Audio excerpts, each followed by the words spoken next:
पूरे देश में कहां कहां नहीं लालू की संपत्ति है।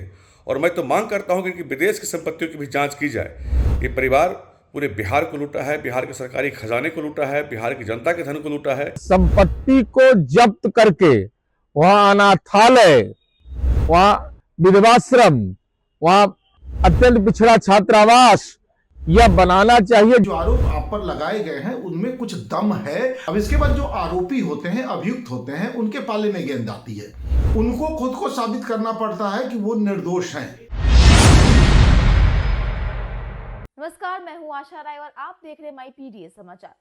दिल्ली की एक स्पेशल कोर्ट ने राष्ट्रीय जनता दल के प्रमुख लालू प्रसाद यादव, उनकी पत्नी राबड़ी देवी, बेटे तेजस्वी यादव, तेज प्रताप यादव और परिवार के दूसरे सदस्यों के खिलाफ लैंड फॉर जॉब मामले में भ्रष्टाचार और आपराधिक साजिश के आरोप तय किए हैं, जिसके बाद बिहार की राजनीति में हलचल मच गई है। अदालत के फैसले के तुरंत बाद राजनीतिक पार्टियों ने तीखा हमला बोला है।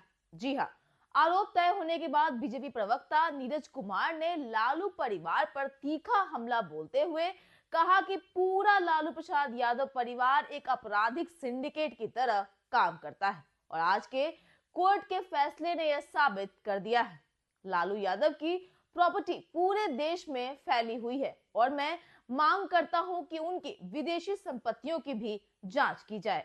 सुनिए। लालू यादव का पूरा परिवार क्रिमिनल सिंडिकेट चलाता है। आज कोर्ट के निर्णय से भी साबित हुआ। कोर्ट ने उन पर आरोप तय कर दिया। ये लोग राजनीति को टूल्स बना करके भ्रष्टाचार के जरिए अकूत संपत्ति इकट्ठा करने का काम करते हैं। पूरे देश में कहां कहां नहीं लालू की संपत्ति है। और मैं तो मांग करता हूं कि विदेश की संपत्तियों की भी जांच की जाए। ये परिवार पूरे बिहार को लूटा है, बिहार के सरकारी खजाने को लूटा है, बिहार की जनता के धन को लूटा है, गरीबों को लूटा है। और इसलिए बिहार की जनता ने इस परिवार को आईना भी दिखाया, 25 सीट पर इसको समेट कर रख दिया है। और एक कोर्ट का यह निर्णय साबित करता है कि कानून सबके लिए बराबर है। भारत का कानून सर्वोच्च है, श्रेष्ठ है, सबके लिए बराबर है। चाहे कोई बड़ा आदमी हो, छोटा आदमी हो, कानून सबके लिए बराबर काम करता है। Tejashwi Yadav ji part time politician हैं, कोर्ट के ऑर्डर से लैंड किए हैं बिहार में, नहीं तो अभी तो छुट्टियां मनाते रहते हैं विदेश में। तो वहीं जदयू के मुख्य प्रवक्ता और विधान पार्षद नीरज कुमार ने लालू प्रसाद और उनके परिवार पर क्रिमिनल पॉलिटिकल सिंडिकेट चलाने का आरोप लगाते हुए कहा कि कोर्ट ने भी यह मान लिया है। बिहार में समाजवादी आंदोलन के नाम पर लालू प्रसाद ने कलंक लगाने का काम किया है। सुनिए। ये माननीय लालू प्रसाद जी का परिवार क्रिमिनल पॉलिटिकल सिंडिकेट चला रहा था। बिहार में समाजवादी आंदोलन पर कलंक का दाग लगा दिया। तो ऐसी स्थिति में तो स्वाभाविक है, न्यायपालिका ने जो भी सक्षम आदेश दिया है, हमारी उम्मीद है कि न्यायपालिका अब शीघ्रता शीघ्र सुनवाई करके निष्पादन की कार्रवाई करे और संपत्ति को जब्त करके वहां अनाथालय, वहां विधवाश्रम, वहां अत्यंत पिछड़ा छात्रावास यह बनाना चाहिए, जिससे समाज में एक मानक स्थापित हो कि राजनीति धंधा नहीं है, कि राजनीति में आप बिजनेस करिएगा और क्रिमिनल पॉलिटिकल सिंडिकेट चलाइएगा। इसके साथ ही कांग्रेस पार्टी की भी प्रतिक्रिया सामने आई है।